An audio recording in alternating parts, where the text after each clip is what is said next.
Okay, guys, we are back at the auction house, and after I spent 185 rupees on that stupid joy pendant,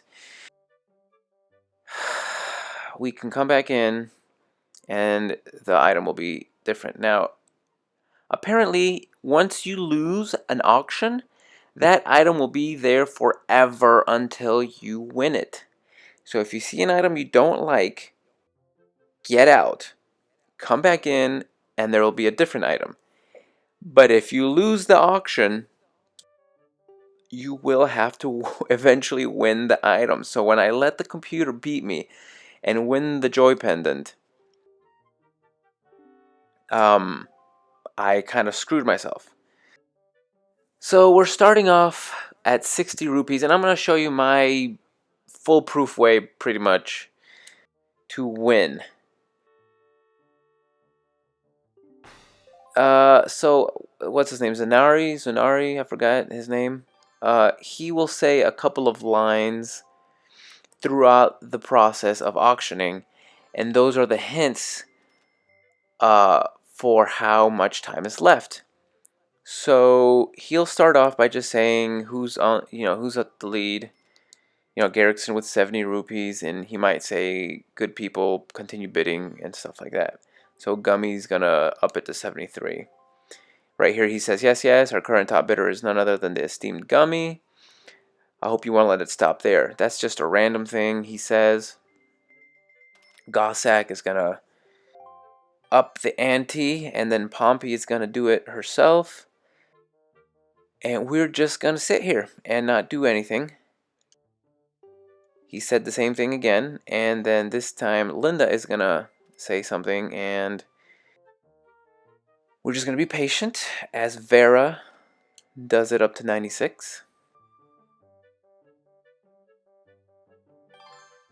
Gummy is gonna go back to 99. Garrickson, 102.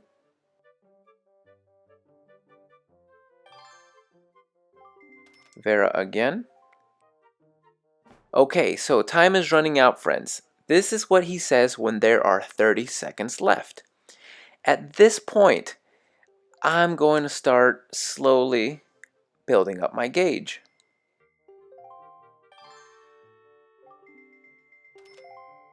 So it's a little hard when people are just, back to back to back to back bidding, but I'm going to leave it. So Linda does 133. I'm going to have it about there-ish. Now, once you start your gauge, it will slowly build up over time, even if you're not pressing A. And that can be a problem because you think the strategy is for you to leave it right at the very end, and then at the last second, you throw in a bid and you win, but you can't because once you start the gauge, the game actually builds up your gauge for you. So you can't fill it all the way to the top. That's just a little way, I guess, the game prevents you from, I don't want to call it cheating, but I guess cherry picking.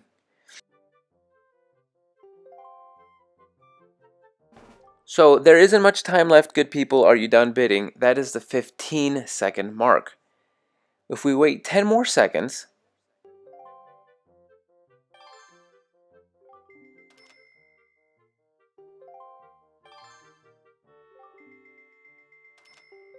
I mean, this is going to be an expensive item. It's what it's going to end up being. So I'm going to slowly build it up a little bit more. When he says 5 seconds remain, you're just going to spam the crap out of the button.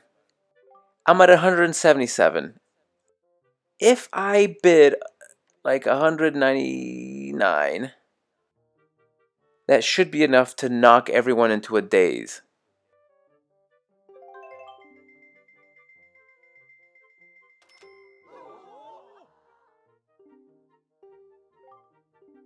And that's it. I win. See, they can't bid. Now, you can wait a little longer than that. I mean, not wait a little longer. Do it a little sooner. Maybe right before the 5 second mark. I think they're stunned for about 10 seconds, maybe. So you can get it for a little lower than that, but you have to raise it enough that they're going to be stunned. Once they're stunned, they won't bid. So you can just throw them for a loop in that way.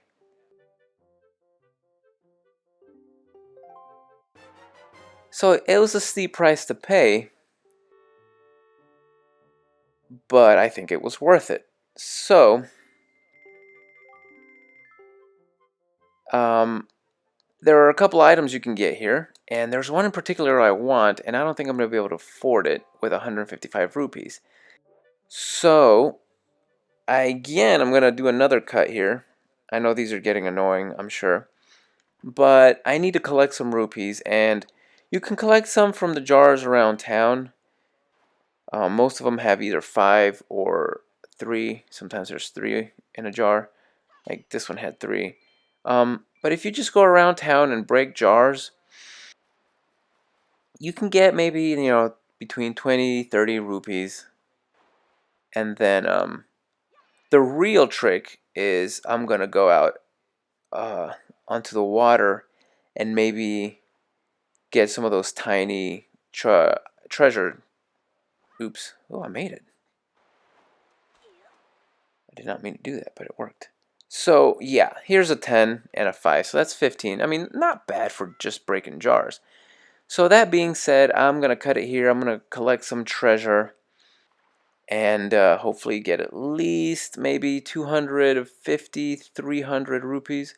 Because otherwise, um, if we get the item I want, I may not be able to afford it. So I'll see you guys in a bit. Now here's something I'm willing to bet on, or bid on. It's not the item that I was hoping for, but how can you say no to a piece of heart? So, let's do it.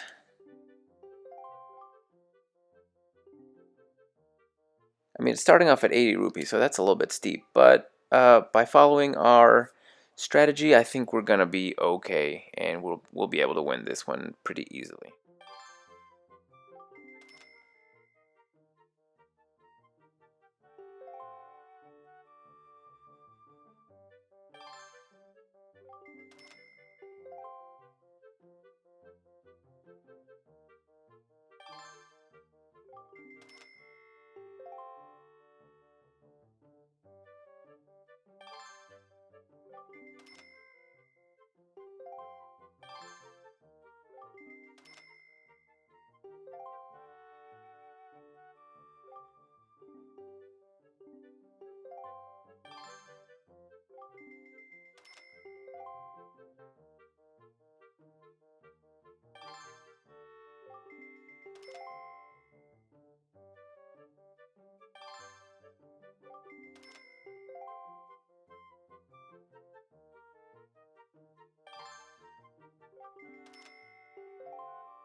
Alright, well, there you go.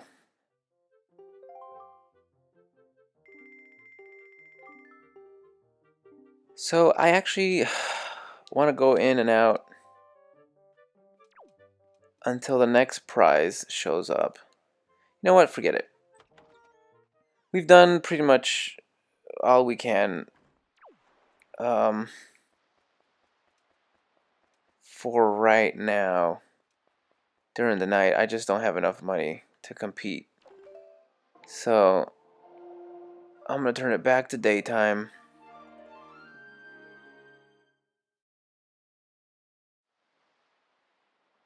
I wonder what they think if I just materialize in front of them. I don't know. It's kind of weird. I have 24 joy pendants, so that's not the school.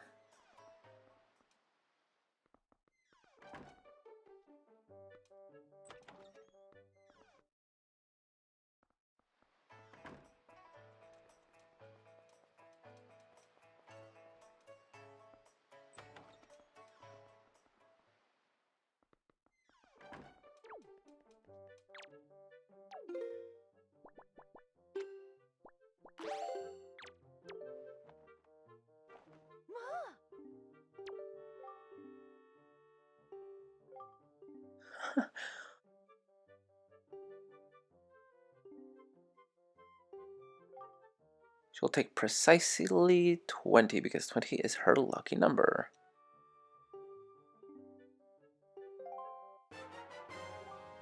I got the Cabana deed.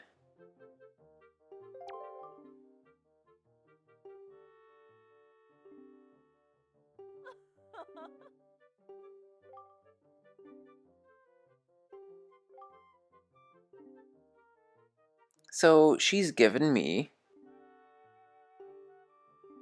her deed to the island.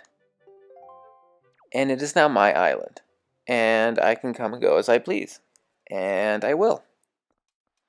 And from here on, I can just sell all of the joy pendants. And, you know, they're not worth that much, but it's, you know, pocket change. And I can use it towards, for example, funding my auction endeavors, because we haven't gotten nearly everything that we want to get. And right now I'm just looking for Beetle. Hope he's around. Because I'd like to start by selling him some stuff. Just getting a little bit of pocket change for the road ahead.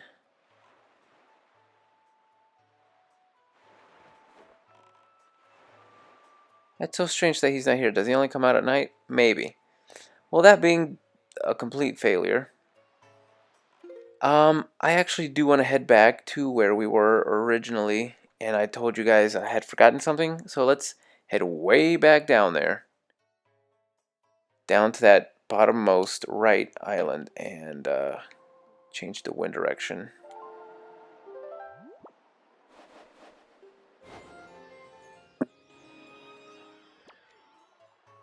And let's set sail. Let's go. And we'll meet down there.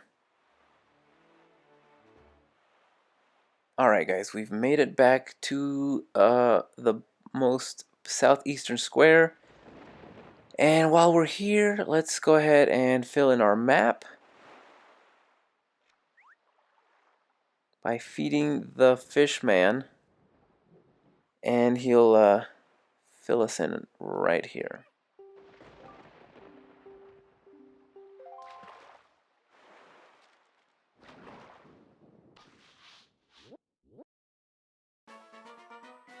So these are the 5-star isles. Have you seen it, small fry? The ghost ship.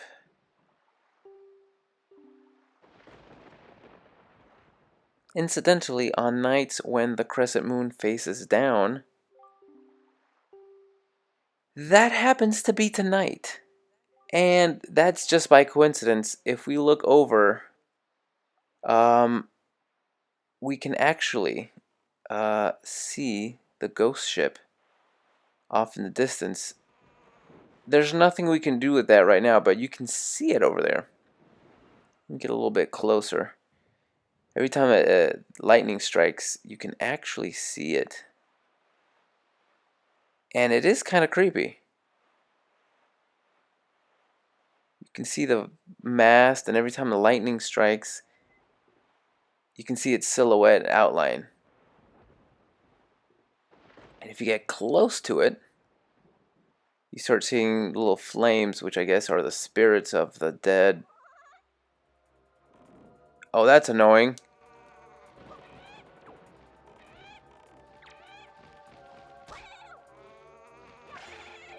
Did not see that coming, I'll be honest with you. He followed me all this distance. What a jerk. Anyway, you can see it over there. That's the entire point of that. Back to where we need to be. You see that beam of light coming out of the water. Well, that is our destination. And just to be on the safe side, because apparently those stupid birds want to fight me for no reason.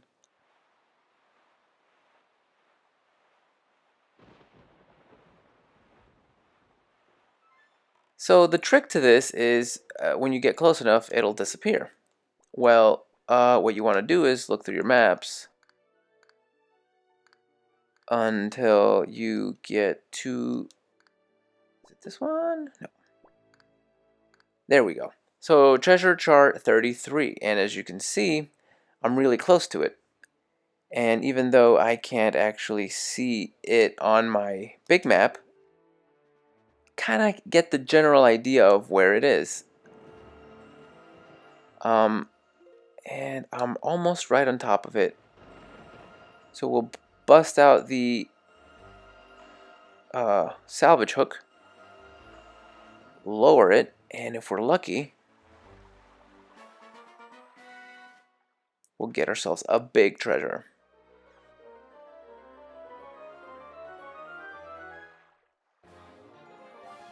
And indeed, we have a piece of heart. And that was why it was such a big deal that we went back and got that treasure chart from that lady that we took the picture. I forgot her name. It's not important. But yeah, so we did it. And that's what we wanted. So it's time to change the wind direction. And we are heading west. That is our new course. And let's minimize that. And get out of here. There's nothing else to see. When the sun comes out, as you can see in the back, the ghost ship will actually disappear. And as you can see, we're being followed by those birds. Eventually, they'll turn back. Bunch of jerks.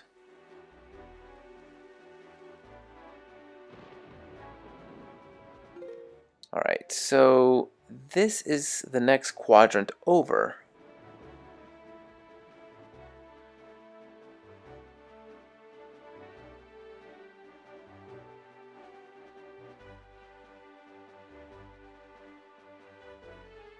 And as soon as I see it, as soon as I see land, we'll head over to it.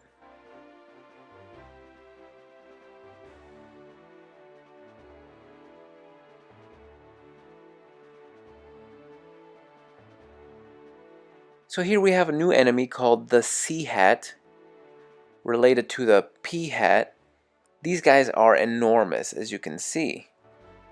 And what they do is they'll float around, and then they'll charge at your boat, which is quite annoying, because they will knock you out of your boat, and then you have to get back in, and it's...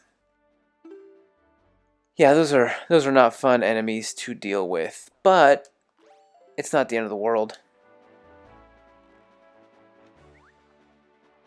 You can kill them with a boomerang, so it's not that bad. But in the meanwhile, let's go ahead and get this map for this island.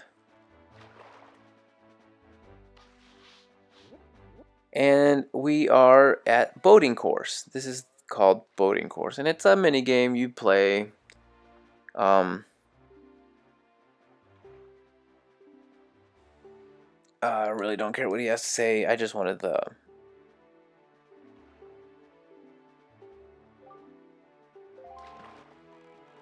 Alright, anyway. Let's land here.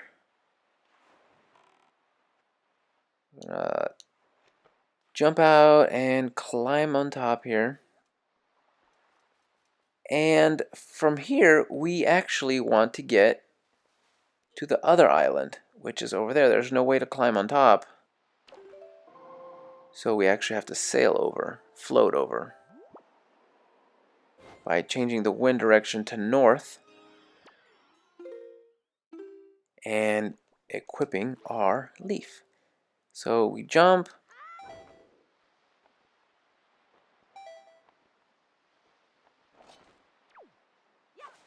If I can get some magic.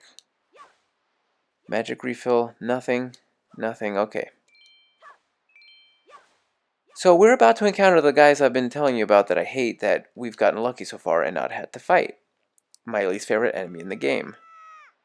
The mini blends.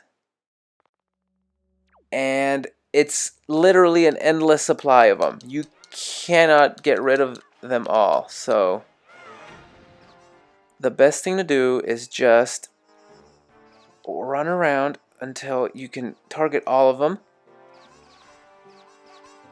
Oh, it didn't do it. Ah, got it.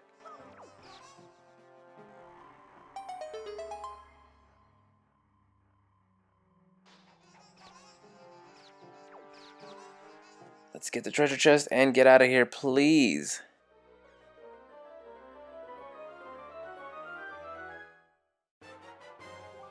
So we have the submarine chart. Now we know where to find the enemy submarines that surface from below. It might not seem like a very important thing, but it'll come in handy. So let's just get out of here, alright? Whew. Alright, still nothing in the grass. No big deal. Let's make our way back onto the ship. Our boat.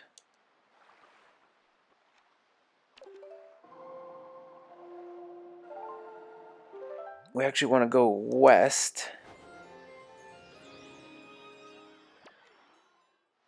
So we'll get around this island and we're going to head over one more quadrant to the west. And while I do so, I want to make sure all my... Nope, not what I meant to do. I want to make sure all the treasure charts... What are you doing? I think my battery's running out. Let's open that. These are going to be important for later. Trust me. May not seem like it, but... So it does look like all my charts are open. And that's good because if once the chart is open, if you float by a giant treasure, it'll automatically glow.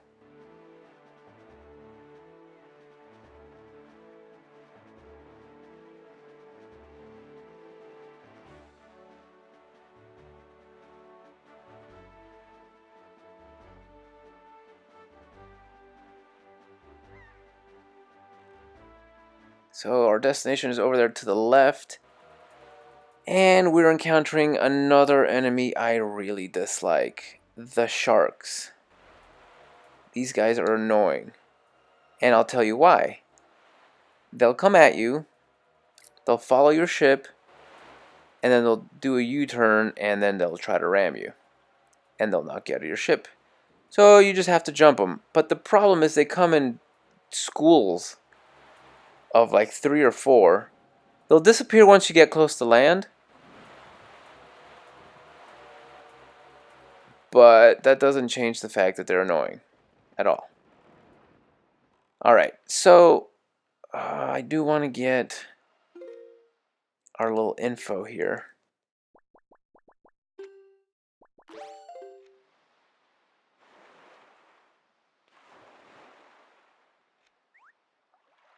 You want to make sure the fish is close enough to you. You don't just throw out your bait and waste it.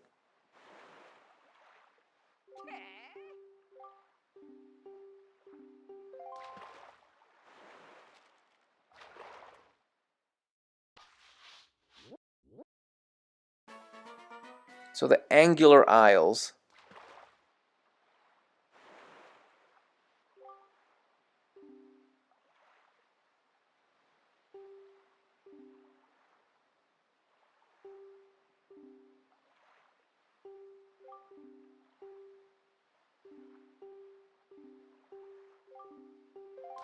So this guy's telling you about the firefly with the 7 different colors. I think, I may be wrong, and I don't quite remember, but I think that was how you got the deluxe picto box in the GameCube version, but they changed it for this version, so that is kind of irrelevant. I'm not sure if that's true, but that's what I remember. So we have a little bit of a puzzle kind of island here, where we're going to go around the ledges. And I didn't know. We have to make our way up to the top because there's something good up there.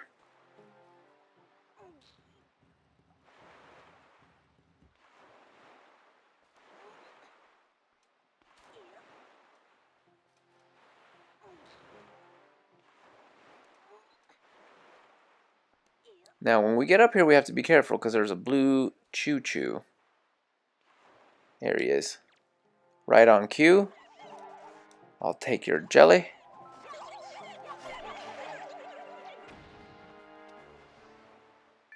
And he drops a golden coin every time, I think. But more importantly, the treasure chest contains nothing else other than a piece of heart. Alright. There's more to this island, however. Yeah, you can see a hole over there.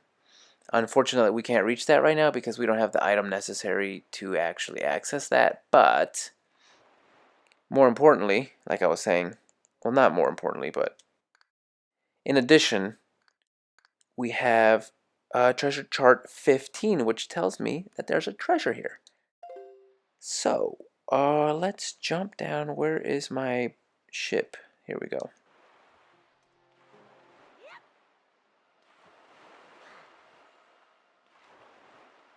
Get on. All right. So we are on, and I'm kind of facing in the right direction already. So I just have to go a little bit further. Oh, I'm actually going the wrong way. A little bit further. And I think it's going to be on this side.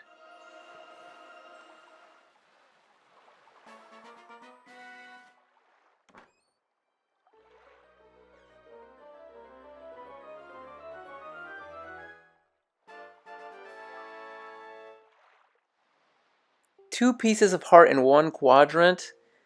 How lucky are we? All right, so with the wind already blowing to the west, let's keep heading in that direction.